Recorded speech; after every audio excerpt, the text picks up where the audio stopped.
Can you lend me $5? I haven't eaten in 3 days. I was stunned by my mom's words. What on earth was going on? I didn't understand. I'm absolutely not lending you anything. John, standing next to me, was shaking with anger, his eyes wide open. You're saying you can't lend her a mere $5, even when she hasn't eaten? John snapped back to reality after hearing my words, and his usual calm expression returned. I'm sorry. What I meant was that I won't be helping Tom with money anymore. I can understand where John is coming from. He probably thought that it wouldn't be surprising if Tom was using our mom to get money. My name is Amy. I'm a 55-year-old stay-at-home wife. I live with my husband John, who is 5 years older than me. Both our kids are grown up and moved out after getting jobs. It's a bit lonely, but John and I are enjoying a relaxed life since our parenting days are over. John is a man of few words, but he's kind and gentle. I've never seen him raise his voice. After retiring at 60, John was rehired by the company he worked for and commutes there about 3 days a week. Back at my parents' place, both my mom and dad live together. John has an older brother, Tom, who is 3 years his senior. Unlike John, Tom tends to speak his mind immediately and often gets emotional. They're polar opposites in personality. My mom's hobby was listening to stand-up comedy on a small cassette player. She had a bunch of these comedy tapes, and I remember her laughing at them since I was a kid. Dad was as gentle as Mom. I barely remember him getting angry. Back in the day, he worked at a fancy restaurant and was a great cook. He often taught me his recipes. My dad loved to skillfully roast a turkey and serve it to everyone when the family gathered for occasions like Thanksgiving. I remember Tom, looking at him with admiration, thinking he was so cool. Dad often made dinner during the weekdays. As Mom and I sat at the living room table, sipping on tea and waiting for dinner, she'd say with a smile, "It's funny, huh? Dad's the one bustling in the kitchen while I just relax here." Seeing her happy face, I always thought I'd want a marriage like that when I got older. But after a while, Dad passed away. He looked healthy, but he had cancer. Once it got worse, everything happened so quickly, and I guess Mom didn't even have time to grieve. For a while, she became like a hollow shell, often zoning out. I was worried she'd fall sick from the stress, but my kids kept visiting and cheering her up. Thanks to that, she regained her spirit and was able to smile and live like before. Around that time, Tom decided to quit his job and open a bar. I wondered if he was influenced by my father, who had been a chef. Tom was impressionable. He probably thought my dad's cooking skills were awesome. Despite the economy not being so great, Tom was determined to start his own business, even though most of the family objected. Even John was against it. They thought Tom was too selfish and arrogant. If he went independent, they were sure he'd fail. I too doubted Tom, who was all show and no substance. He poured his savings into it, even mortgaged his apartment, and started his bar, but his arrogant nature got the better of him. Soon, customers stopped coming, and within a year, he had to close down. Relations within his family became strained as his business went downhill, and when he closed shop, his wife left with their kids. All Tom was left with was a mountain of debt. Having nowhere else to go, he turned to my family home. While everyone blamed Tom, only my mother was kind to him. She told Tom, "If you have nowhere to stay, just live here." I was more worried than opposed to the idea. I could easily imagine Tom taking advantage of Mom's kindness. John shared my concerns, but Tom, seeing an opportunity, moved in quickly. Little did we know, this kindness would come back to haunt us. Tom started living at my parents' house, mooching off my mother, and spending his days lazing around without any particular purpose. Whenever I went to visit my mom, he was often sprawled on the couch with a beer in one hand. In his other hand, he typically held a horse racing newspaper. It seemed like Tom was taking full advantage of living at my family's home. After a while of staying there, Tom got remarried. He got married without consulting or even notifying us beforehand and started living with my mom at the family home. His new wife, named Blair, was 9 years younger than him and stood out with her flashy makeup and long nails. I've met her once, and she has a loud voice and doesn't hesitate to speak her mind. I was concerned about whether Blair, with her strong-willed personality, would get along with my mom. Blair used to work at Tom's favorite bar, and they bonded over their shared interest in horse racing. Tom would say, "She teaches me how to enjoy life."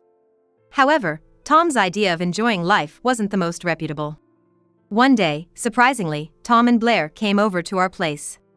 Apparently, they were looking for jobs but had no luck, and they asked for some financial support until they found one. "Can you help us out financially until I find the next job?" "Just for a while," Tom asked, leaning back on the couch and crossing his legs, his tone casual and demanding. I couldn't tell if Tom was genuinely in need or just being arrogant with his request. "I've been thinking of starting a part-time job too, but I can't find one." While Blair's words seemed earnest, I had a feeling there was more to the story. Especially since she had an expensive-looking designer bag with her. It's true that Tom lost everything due to a failed business venture. "All right. We'll help out. But please make sure to find a job soon." John, likely having his own concerns, decided to support Tom, his only brother. Like John, I too felt compelled to support Tom. We decided to give Tom and Blair $2,000 every month for their living expenses. It was money we had saved up for our retirement, but we handed it over without mentioning this. I believed this tough situation wouldn't last long. They'd find jobs, and we wouldn't need to give them money anymore. They must even start repaying us. Looking back now, I realize I was probably too optimistic. Before we knew it, a year had passed since then, and we hadn't heard a peep from Tom and Blair. Fed up with Tom's lack of communication, we decided to pay a visit to their home. Even after ringing the doorbell, there was no response for a while. Finally, Blair answered, but only via the intercom, and made no move to open the front door. "Look, it's really inconvenient when you show up out of the blue. At least give us a heads up. It's just common courtesy," she snapped in a harsh tone, without opening the door. Even when I insisted, asking her to let us in, she wouldn't budge. "We're busy right now." She firmly repeated this single excuse. That day, we eventually gave in to Blair's resistance and turned back. My main concern wasn't the money. It was about my mom. I'd come to regret not being more persistent and getting into the house that day. A few days after visiting the house, something shocking happened. That day, there was a storm, with heavy rain and gusting winds outside. John and I decided to stay inside, closing the storm shutters early. Late into the night, as I was dozing off under my blanket, startled by the rain and wind battering the shutters, the doorbell rang repeatedly. Wondering what was happening, I woke up John to check things out. Looking at the doorbell camera, I was stunned to see my drenched mother. "Help me, Amy." My mother pleaded through the intercom. John and I rushed to the front door and opened it. Standing there was my mother, soaked from the rain, her hair a mess from the gusty winds, and leaves and grass stuck all over her. Moreover, she was wearing sandals, and her feet were covered in cuts. "Can you lend me $5? I haven't eaten in 3 days." I was stunned by my mom's words. What on earth was going on? I just didn't get it. "I'm not giving you a dime," John exclaimed, trembling with anger and wide-eyed. I was taken aback by the strength of John's refusal. Even my mother seemed to shrink back from his vehement tone, looking like she might collapse. I had never seen John yell or get so angry. I couldn't hold back and retorted to John. "How can you not lend just $5, knowing she hasn't eaten?" John suddenly seemed to snap back to himself at my words, his face regaining its usual calm expression. With tears in his eyes and a sad expression, he let my mother into the house. "I'm sorry for raising my voice." My mother, still a bit confused, entered the house. For now, we had her sit on the living room couch. Considering she could catch a cold, I handed her a towel. I took another look at my mother. She had become thin and frail, and her once abundant hair had thinned out considerably. Her fingertips looked skeletal. What on earth had happened to her? I was filled with questions. John gently spoke to my mother in a soft tone.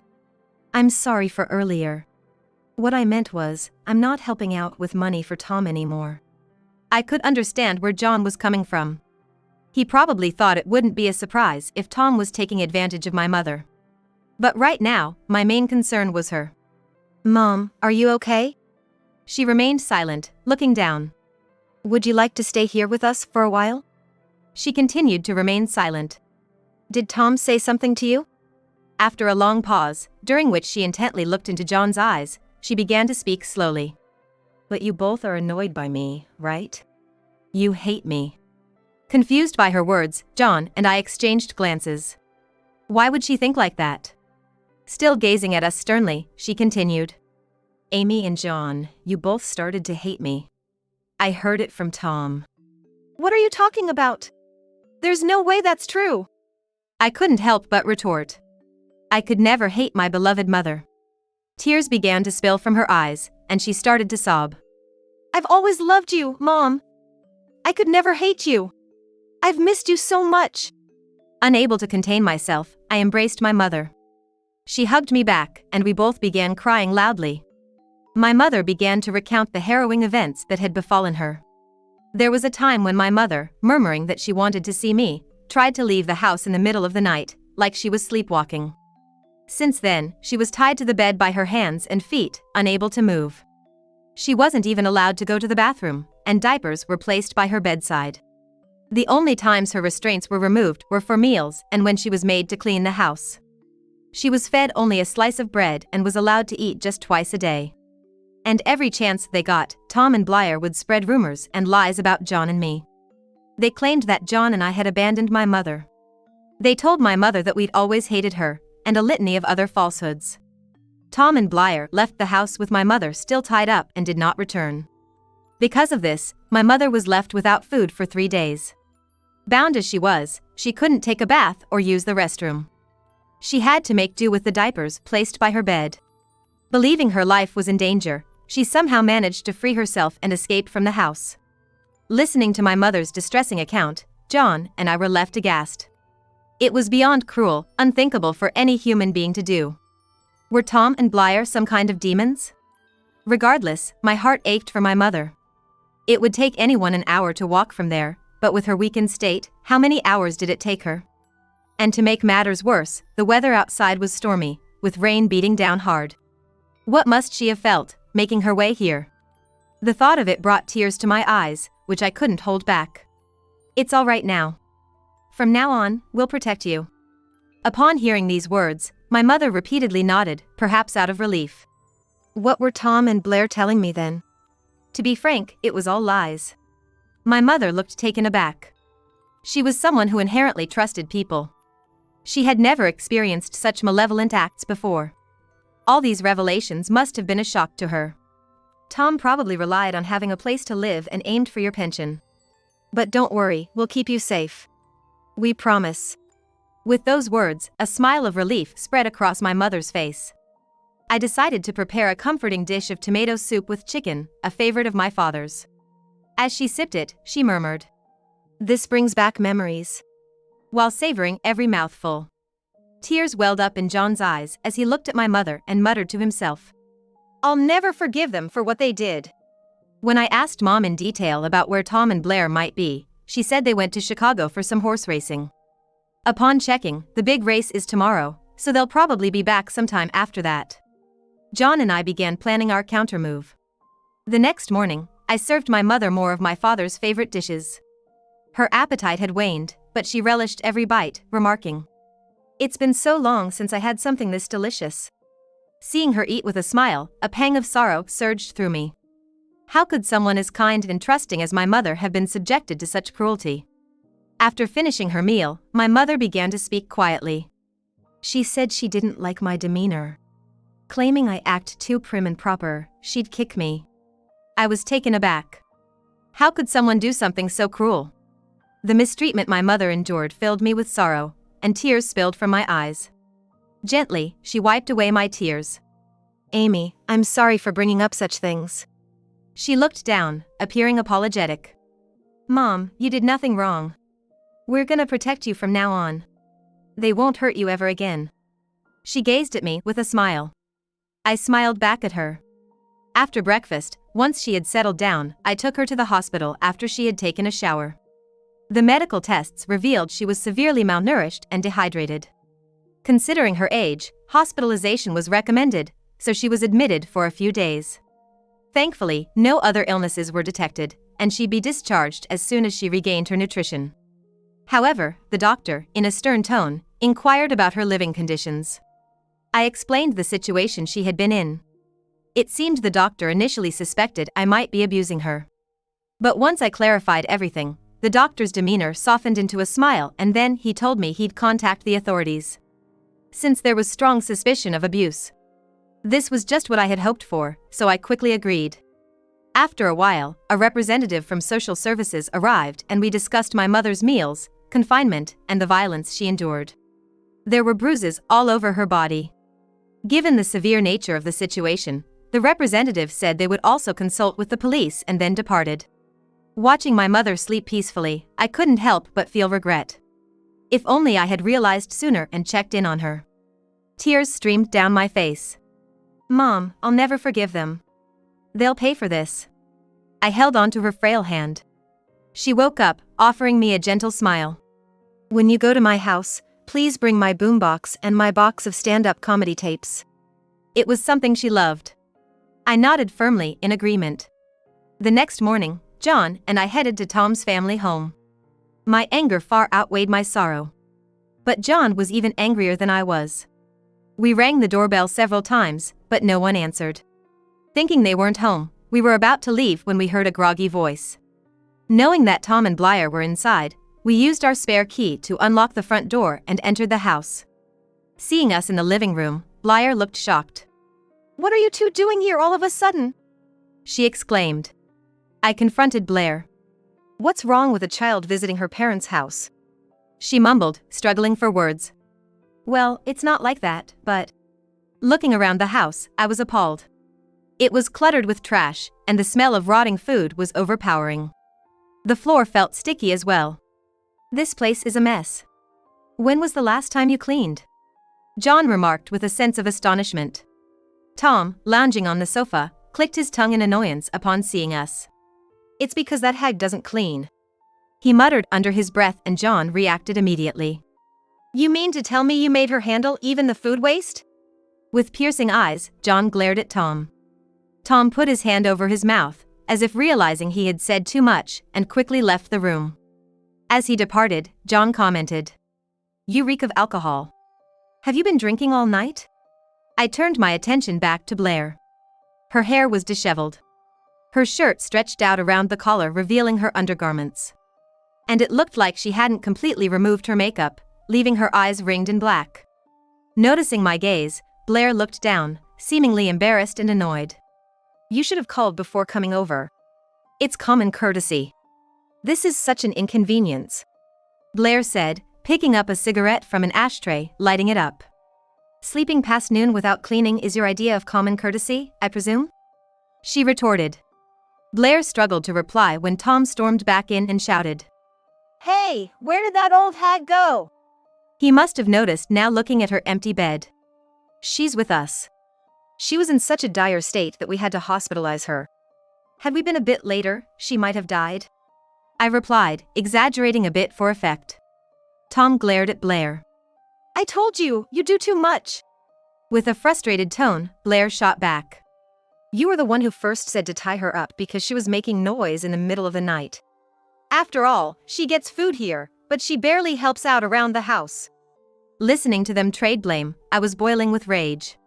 She hadn't eaten in 3 days and didn't even have a single cent. It's unforgivable. With Tom not working and no income, what can we do? We're just trying to save. Even though both she and Tom appeared well-fed and healthy. But look at you two, healthy and plump, while she's starved. And where have you two been these past few days? It's none of your business. Blair answered, feigning indifference. John, noticing a horse racing newspaper nearby, grabbed and flung it at Tom. You've been betting on horse races in Chicago. We know about it. Tom uncomfortably scratched his head, searching for an explanation. Well, that's, I became furious with Tom and Blair's unrepentant, parasitic way of life, always taking from others. I was so frustrated that tears welled up in my eyes. Mom's all skin and bones, yet you two just spend the money we send in Mom's Social Security without working. We know you've been partying with it. John must have been just as mad. He loudly confronted Tom. You two never even gave her decent food and even tied her to the bed at night, didn't you? According to Mom, Tom and Blair lived it up with the money John sent and her Social Security, wasting it on bars, horse races, and casinos. Where's your proof? That old hag just says whatever she wants. Blair snapped. Was this her true nature? I decided to bring out the evidence. From the bed where Mom used to sleep, I brought her cherished tape player into the living room. I put in a cassette tape labeled as stand-up comedy. Why would a stand-up comedy tape be evidence? Is the comedian gonna testify or something? Tom and Blair smirked at me. Ignoring them, I pressed play. Just tie her up. We're gonna hit the tracks in Chicago and make some big bucks, so you better behave. Look, if you don't, you'll get hurt like last time. When we get back, tell us where your checkbook is. Seriously, can't find it anywhere. Wonder where she hid it. The sound coming from the tape player wasn't comedy, but Tom and Blair's voices abusing my mom. She had recorded their abuse over the comedy tape. That's probably why she wanted me to bring it. Upon hearing this, Tom and Blair went weak in the knees and collapsed. Is this what Tom called the joys of life? It's all you guys' fault that my mom got so thin and frail. It's not our fault. Blair shouted back at us. As John and I were looking down at Tom and Blair, the doorbell rang. They're here. I went to the door. I returned to the living room with police officers and a government official. Tom and Blair looked shocked. The official showed them medical reports and a doctor's statement. The police went to check the bed. You two committed a grave crime. You'll pay for this. Let the police properly investigate and realize just how horrible the things you've done are. I handed over the abuse recording to the police. Tom and Blair will likely face the appropriate charges. John told Tom, I'm not gonna send you money anymore. We're cutting ties with you too. This house belongs to my mom. We're gonna sell it. Don't come back. Suddenly, Tom apologized. Probably he finally realized the gravity of his situation. Amy, if we lose this house, we won't have anywhere to live. I promise I'll really look for a job this time. Please give us a break. Following suit, Blair also said, I'll also help take care of your mother. Please, forgive us. The two of them seemed to finally realize the dire situation they were in, and with a change of heart, they apologized calmly. It's too late. We can't trust you two anymore. We'll change, I swear. Just give us one more chance. Just this once. How many times will they keep saying just this once? Do they really think we'll give in? You'll definitely pay for what you've done. Please, never contact us again. John pulled out a checkbook from a box containing a cassette tape. This is what you were desperately looking for, right? This checkbook contains the money my parents worked hard to save, and my father's insurance money. It was there all along? If only we had that. Oh no! They began to wail loudly. When they were taken away by the police, they were bad-mouthing each other. They resisted till the end.